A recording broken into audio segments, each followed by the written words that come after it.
everyone, this is Lexi with Coaches and Athletes Happy Hour this week. Andrew is on a much needed vacation and we'll be back, I should know, I think next week. If not, just, send him a message on Facebook and say hello. I'm sure he misses all of you. Today we are focusing all about shoes, your footwear questions, talking about the layouts of a running shoe, and what you truly need for what you're running. So you aren't spending too much, but also are making sure that you're keeping your feet nice and healthy. So let me just make sure we are sharing everywhere and we will get going. All right. So to start off this week, I'm going to kind of talk about the layout of the shoe. So that when we use terms like drop and cushioning and tread, you kind of know what we're talking about. You've probably heard all these before. There's been countless magazine articles about the different kinds of footwear and what you should be looking for. So to start off, we're going to talk about the difference between a trail and a road shoe. So I have my box of shoes here for all of our fun examples. And we will talk about trail versus road to start with. So here I have the Hoka Torrent, which is a trail shoe. It's going to be a little bit more stiff, so if you can see, I have trouble twisting it around. It's going to have a little bit higher of a support around the ankle.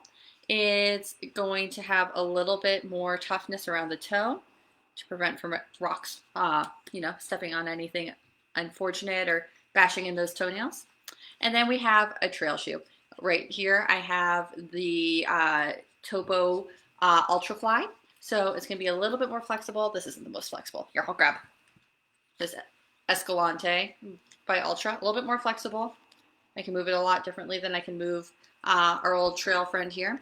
They're going to have different treads. This one is going to be a little bit more rugged, a little bit better for gripping those rocks, whereas this guy's going to be, we're running on pavement with it. It's going to be a little bit lower around the ankle. It's going to have a little bit more flexibility there, a little bit more loosey-goosey, and as you can see, mostly just meshing around here. Not all road shoes are just going to be fully meshed. And if I pull back up my Topo here, you can see there's still a little bit of protection, and that's just what's going to be your comfort if you're going to want a stiffer shoe versus a more flexible shoe. So now moving on to drop. I think this is something that when I sold shoes, people ask me about all the time. And we're gonna talk a little bit more about how it might relate to injury and everything else and why, there's kind of that camp between minimalist shoes and maximalist shoes. So heel drop is gonna be the difference between the padding in the heel and the padding in the toe in millimeters. So a lot of times we'll hear like a high drop shoe, a low drop shoe, a zero drop shoe. This Escalante right here is a zero drop shoe, which means it has the same amount of padding in the back as it does in the front. Of course, there's also going to be padding in the middle. So you might have something what's called like mid drop, which is going to be the difference between the mid and the toe. So that might show up on a shoe like this Torrent here. That's going to be rockered, where you can see there's a little bit of a curve here. Where it's going to have more padding underneath that middle of the foot where you're landing. Another good example of this, also Hoka, is going to be this Carbon X. This is a racing shoe, lots of rocker, crazy amount of rocker. Hi, James. So when we talk about heel drop, we're talking about the difference between the heel and the toe. Most of the time when you hear drop, this is what we're referring to. We're not talking about the middle of the shoe. So a low drop shoe like this Escalante is going to be completely neutral. We're going to have nothing going on. You're going to be running kind of flat. A higher drop shoe, I don't run in many high drop, I kind of run mid. But the highest drop shoe I think I have in my basket right here is probably going to be this Nike. Here's a Brooks. Brooks, this guy is about an 8mm shoe, which means it's going to be, this is the Brooks Cascadia, super popular trail shoe. We'll talk a little bit more about this guy later. But it's going to have a little bit more padding in here, a little bit higher of a heel, and a little bit lower here. You can't always tell looking at a shoe how high the drop is. So again, if we pull up our friend, the Hoka, everyone thinks Hokas are going to have a high drop. However, because there's, so much going on in here that we don't see, Hokas are actually pretty neutral to low drop shoes. I think the Bondi is maybe the highest drop, and that guy is still hanging out at like an 8. Um, Opposed to if you look at like the Brooks Ghost, one of the most popular marathon shoes, that little guy is an 11 millimeter drop, which is like one of the highest. So it's going to have lots of cushioning in the heel. Times you might want cushioning in the heel is if you're a little bit of a heel striker, which it's okay, we all are, or we have been at some point. You're running downhill marathons, you're just wanting that cushioning, you're needing that support, and you just know this is how I run, this is what I need. Times you might want a mid-drop shoe if you're a very neutral runner. If you have a couple of shoes in your arsenal and you're switching between zero drop, high drop, you have something in the middle. Or if it's just, this is your one thing, you like the standard, perfect. Zero drop, we're going to go more into zero drop and the difference between minimalist and maximalist shoes in a second. Zero drop has definitely had several comebacks, if that makes sense, over the past decade or so. Back when Born to Run was written, that's when the minimalist shoes got really popular. Everyone was going zero drop, like no padding. So we think about the Vibram 5-finger. We think about, the Merrell, can't think of the name right now. Merrell makes a bunch of just the minimalist, no padding, no drop, super, super, super minimalist trail shoes. Ultra is kind of a nice in between of that. Topo, I don't think I have any zero drop Topo, but Topo also does some kind of just like zero drop, but has some arch support, has some padding, has some of that mid drop, so that you are getting a little bit of support while you're still running zero drop. And so those are kind of the 3 areas. If we want to think about zero drop, is going to be about, trail glove. Thanks, James. So zero drop is going to be 0 millimeter, pretty obvious. A low drop shoe is going to be like 1 millimeter to about, I say about 3, sometimes 4 millimeters, depending on the shoe itself.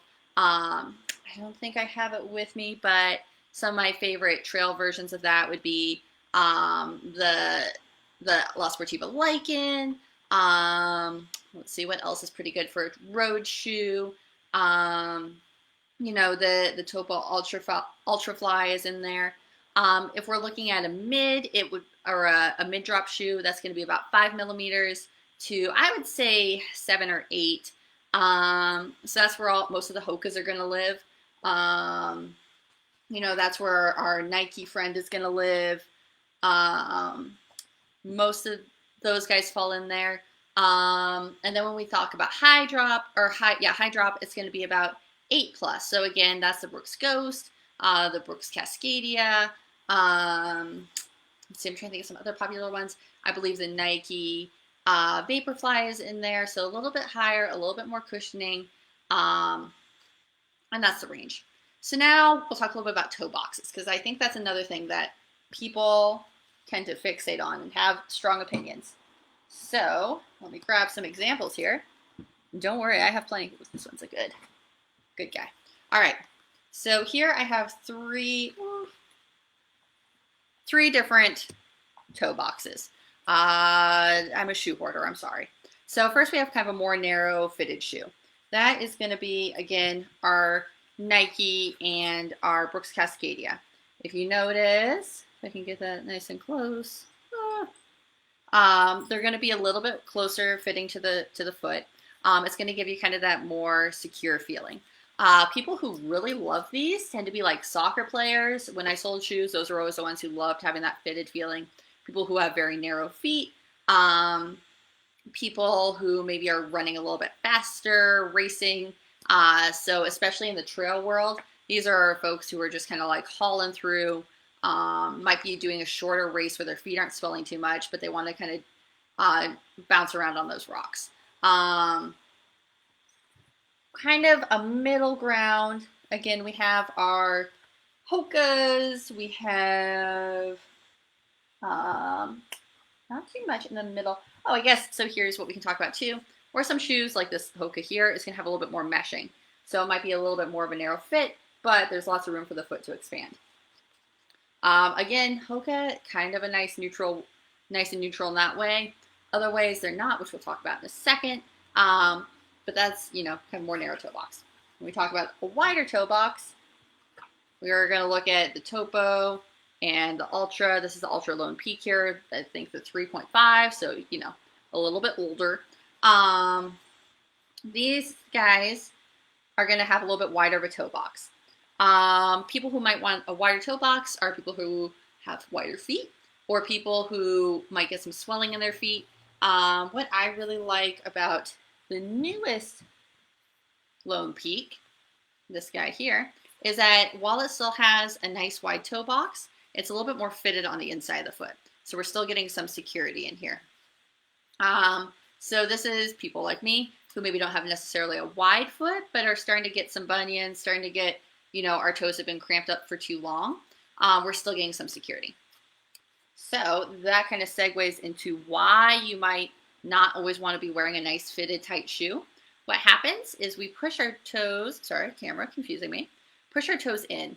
If we do this too much, the bone starts to poke out on the sides and we start to get those bunions, or we might get a Morton's neuroma, we might get some other foot injuries. A lot of times when I'm working with a new athlete, they talk about how their feet, sorry about that, talking too fast. Their feet might go numb while they're running. A lot of times that could be coming from some pinching here. Another reason is going to be the volume of the shoe. So Ultras, Topos have kind of a nice high volume. So that means this mid part of the shoe right here gives lots of room. Let's see, a guy that might not do the best with that. I have a high volume foot, so I'm having trouble finding a good example. But this Nike, again, it's going to be a more fitted shoe, which is why I like it for racing.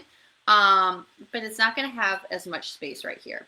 This is not a shoe that I could wear for hours and hours. This shoe is going to last me like 2 hours max, having some fun on a steep, hard race like that. I'm not going to be wearing this guy for an ultra, just because my foot is going to swell too much for it. That's not the case for everyone. This is just something I've learned, and that's going to be the biggest thing in your shoe journey is figuring out what feels best for you. All right, so I think that covers kind of the layout of the shoe. The last thing is just going to be the cushioning and stiffness. Some are going to have a little bit less cushioning, and some are going to have a little bit more. So, oh gosh, this Nike, I keep setting it down and pulling it back up. So this Nike here is going to have a little bit less cushioning. It's a little bit more of a rigid shoe. Another popular shoe for racing is going to be the La Sportiva Bushido, again for trail racing. That's going to be a little bit stiffer also. It's just going to be, compact, light, go for it. Something, this Hoka is going to have a little bit more cushioning, as is this Torrent. So now we can kind of move on to what shoes should you invest in. We got a couple questions around this. First, do I really need a pair of trail shoes? Do I really need to have 2 pairs of running shoes? Is there a certain pair of shoes that, should I wear something special for racing or speed work? And I'm going to address all of that all in one go. If any questions come up while I'm talking, feel free to type them in or ask a question later. So the reason we want more than one shoe in our arsenal is going to be they wear out, right? And so if we're wearing the same thing over and over for all terrain, we're going to just cruise through that guy. The tread of a trail shoe versus a road shoe is going to be very different. Here I have my racing road shoe versus my racing trail shoe. Both are a little worn out. So this trail shoe here is going to have a little bit more tread. It's going to have a little bit more stiffness, and it's going to have a little bit more support. Even though this is one of the more flexible, light trail shoes, if I wear this guy on the road, I'm going to beat the crap out of my feet. I'm going to be really uncomfortable and really unhappy a lot of the time. The reason being is essentially just slamming down on a hard surface over and over and over and over. There's not as much cushioning going on. There's not much support. It's stiff. It's heavy. It's not going to feel good. And then I'm also going to just wear out this tread. This tread is not meant to be worn on concrete or asphalt or any man-made surface, and it's just going to tear it apart. I would probably cut the shoe's life in half if I were to wear it only on roads. Similarly, with this Hoka Carbon X, if I were to wear this guy, this really soft, this guy's so stiff too.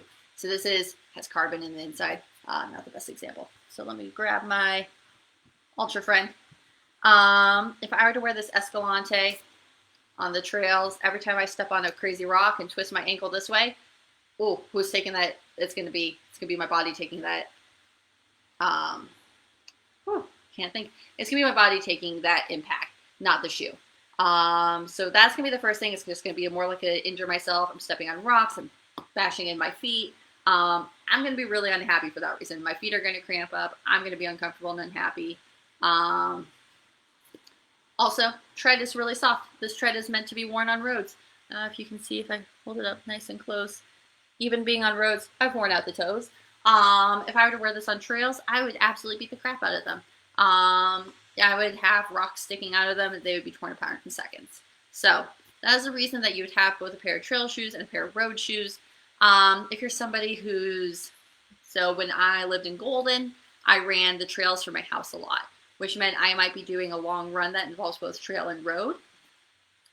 Some good kind of in-between shoes, like if you're running kind of mellow trails or like a lot of dirt roads that might become trails. The Solomon X Mission is a really great in-between. I finally got rid of that pair after like 3 years of hanging on to them because, again, I hoard shoes. Another really great one, I would say the Brooks Caldera. It doesn't fit my foot very well, so I don't have a version to show you. But that's going to be a little bit more cushioning, a little bit softer of a tread, so you're not going to hate your life if you end up running on a road on them for a while. But they're still going to have a little bit of stability, still have a higher upper on the ankle here to support you.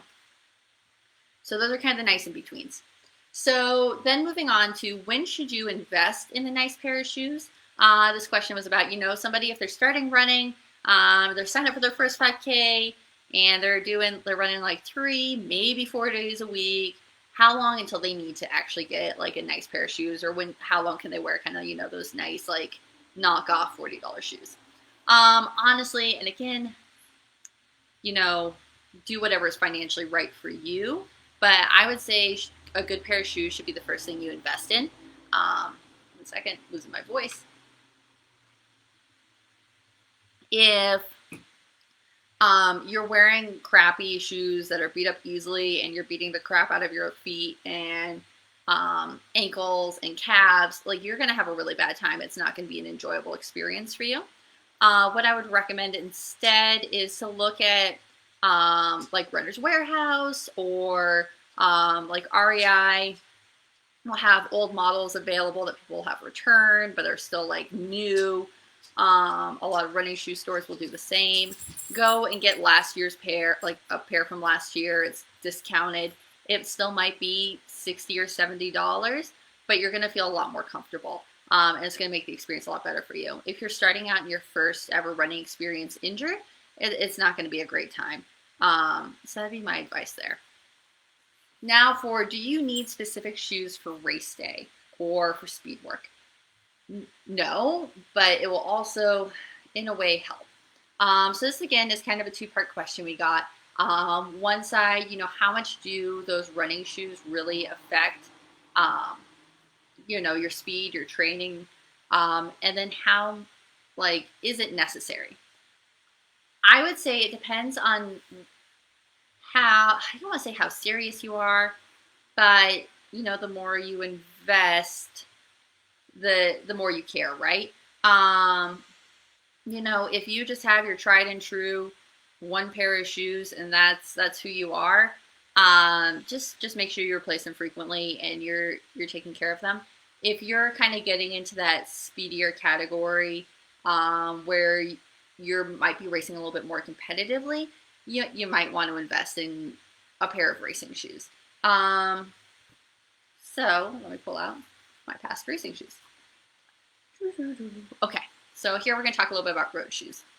So the question kind of, we think about like the Nike Vaporfly 4%.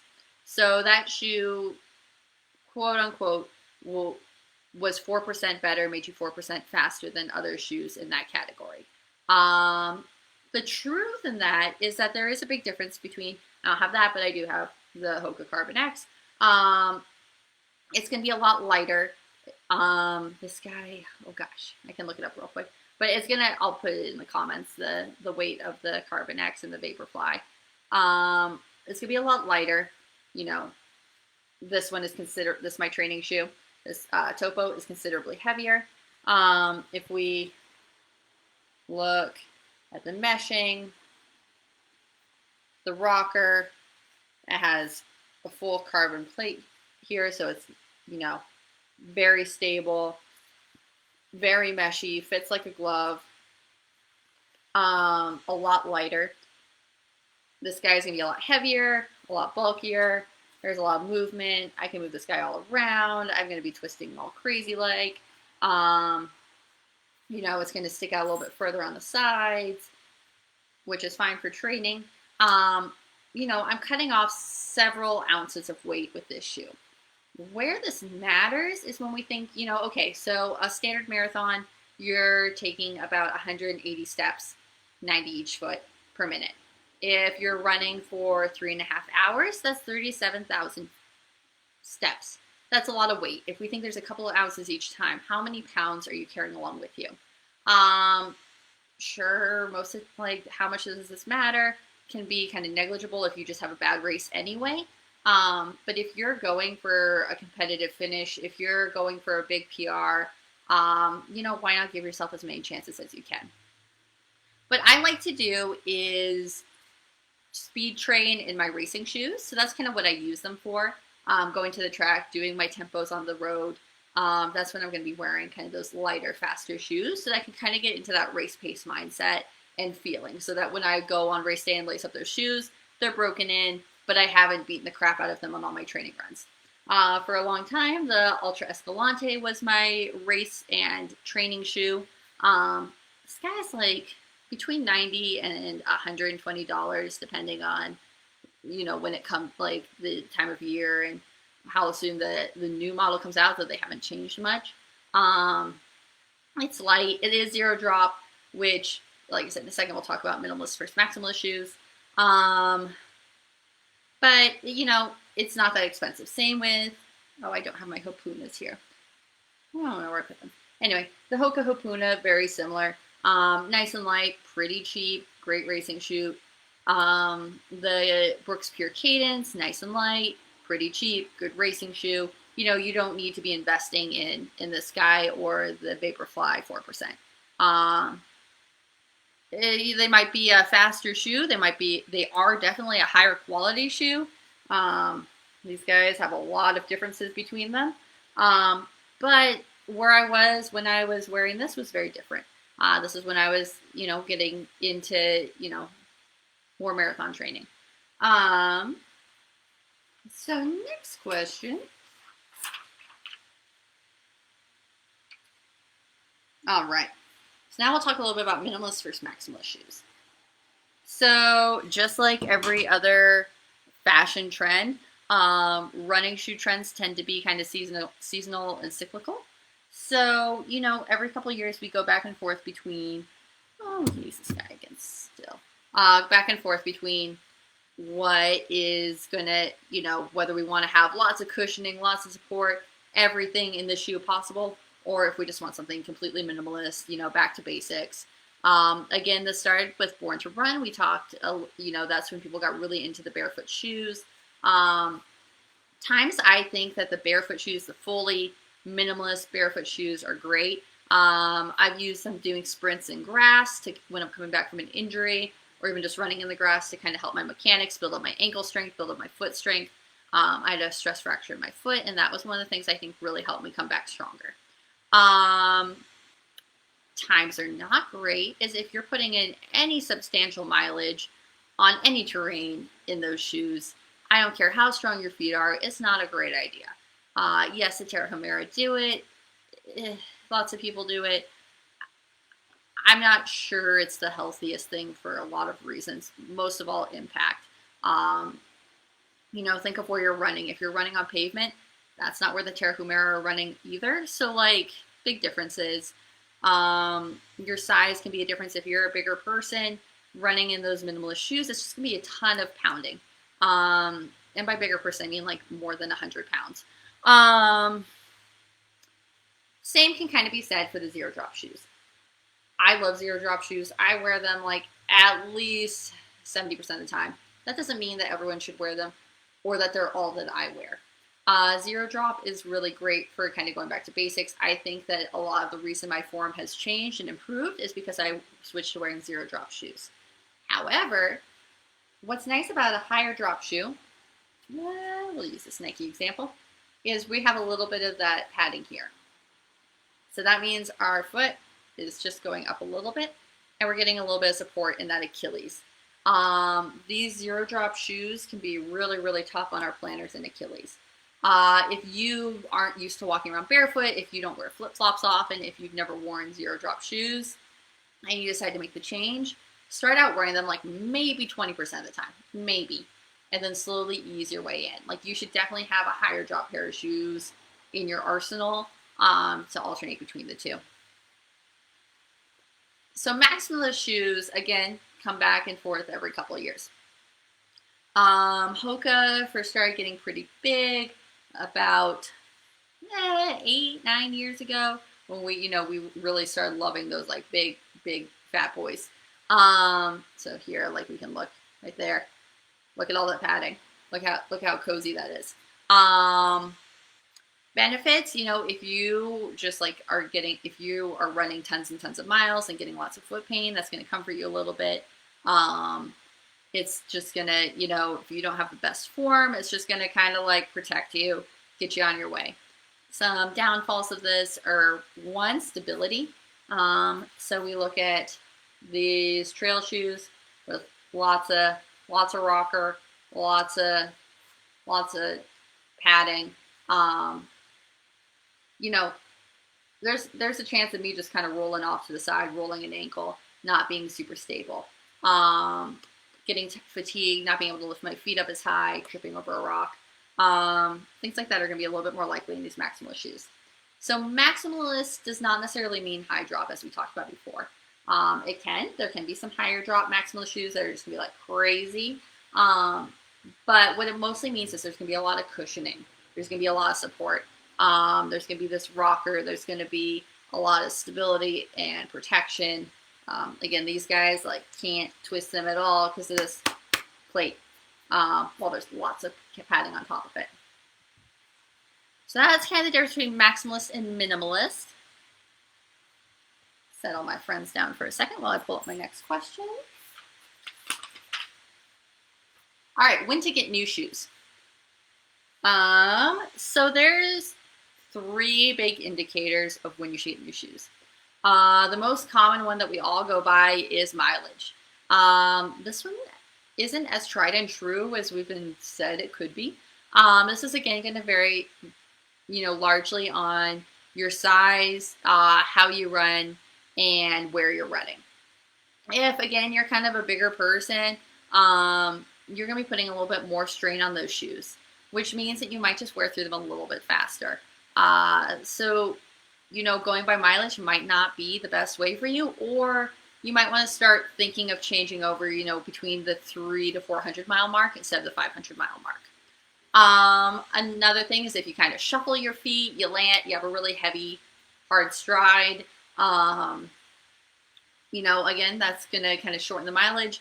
And then, if you're running tons of just gnarly trails, even in the best trail shoes, you might wear them a little bit faster than if you're running out buff dirt paths. So there's going to be the, 3 things to consider if you think about time. Standard or mileage. Standard is about 500. Like I said, even at 300, it might be about time for you to change depending on who you are and how you're running. Another thing is to look at the tread. So I'm going to grab a newer pair of shoes and an older pair of shoes. Here, actually, no, this is fine. Here are my newer shoes. As you can see, they are not too well worn. Everything looks pretty good on them. There's no wear in the tread. Here are my older Nikes. I don't know how well you can see it, but it's getting smoothed out in here. We're starting to get some, tearing in here can happen early on depending on the shoe. But when they haven't torn early on and they start tearing later on, that can be kind of an indicator like, yeah, I'm wearing through these guys. Also, there's just, Brooks are some that just tear apart easily. Doesn't mean they're a bad shoe, just means they tear apart easily. The final thing, and this is what I go by the most, is how do my feet feel? How does my body feel in these shoes? If I haven't changed my mileage too much and I'm getting a lot of arch pain, I'm getting some Achilles pain, I'm getting some calf pain, some toe pain, suddenly, different blisters and wears are showing up on the bottoms of my toes, that could mean that my shoes are starting to give out. I give it a couple of runs of that before I call it. But I would say that arch pain is one of the biggest indicators that we're losing that support in the shoe. I think this is another reason why we might cycle through shoes. What I usually do is when I start getting that pain, I get a new pair, but I keep the old pair to still wear on those rainy days, or to go in between the two so that, I'm giving my feet kind of some variance, giving them some, different ways to build up muscles. So, next question.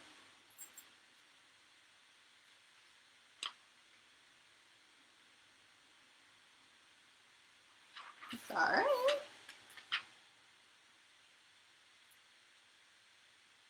All right, so now foot injuries. How shoes might prevent or expedite them. So as I mentioned before, zero drop, like these friends here, could kind of put some strain on those Achilles and those planters. If you are prone to some Achilles pain, some plantar pain, these probably aren't going to be the ones for you. Similarly, if you've rolled your ankle a lot, you probably don't want a loosey-goosey trail shoe. I don't wear many loosey-goosey trail shoes. They're good to build up the ankle strength, I know, but I don't like risking it. I do my ankle strength at home. So this is probably my loosest one.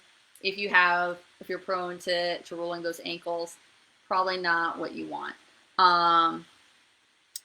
Whereas you might be getting some peroneal pain, which is this part of your leg right here, or you might be getting some high toe pain. A lot of this could be, or we'll cycle back to that. So first I'll go with the peroneal pain. Peroneal pain could be coming from a higher drop shoe, could be coming from a lot of heel striking, same with a little bit of ankle pain on the roads. So for that, I would say you don't necessarily need to go minimalist, but maybe try to go for something nice, neutral, and in the middle. That was my experience with the Brooks Ghost. Love the Brooks Ghost. Great, great shoe. However, it didn't work well for me in my stride. So that's where you might want something that's a little bit in between, a little bit more, a little bit of arch support, a little bit more drop, but still not completely flat or completely high up. The other thing,